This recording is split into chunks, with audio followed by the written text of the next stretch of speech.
Yes, ఇప్పుడు ఇంకొక తాజా సమాచారం, బండి సంజయ్ గారు కరీంనగర్ పార్లమెంట్ నియోజకవర్గం నుంచి బీజేపీ తరఫున మెజారిటీ దిశగా సాగుతున్నారు, లీడ్ లో ఉన్నట్టు తెలుస్తోంది. ఇక ఎన్డీఏ కూటమికి సంబంధించి 189 అయితే లీడ్లలో అయితే కొనసాగుతోంది. అండ్ ఇండియా కూటమికి సంబంధించి 106 సీట్లలో లీడ్ లో కొనసాగడం జరుగుతుంది. ఇక్కడ కూడా మనం చూసుకుంటే బీజేపీ మనకి సెంట్రల్ గవర్నమెంట్ లెవెల్ అయితే ముందు కూడా బీజేపీ ప్రభుత్వం ఉంది, గత 2 దశాబ్దాలుగా అయితే జరుగుతూనే ఉంది.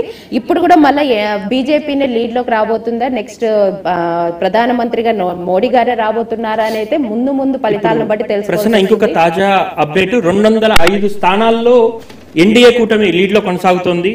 సో అంటే కంప్లీట్ గా వార్ వన్ సైడ్ లాగా ఉంది. బీజేపీ ఎన్డీఏ కూటమి పూర్తిగా పార్లమెంట్ స్థానాల్లో తన ఆధిపత్యం కొనసాగిస్తుంది.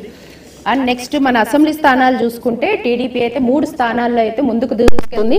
అందులో బుచ్చయ్య చౌదరి, అలాగే నారాయణ, చంద్రబాబు నాయుడు గారు అయితే లీడ్ లో కొనసాగుతున్నారు. టీడీపీ అయితే ఇక్కడ కూడా వన్ సైడ్ అనేది తెలుస్తుంది మాట.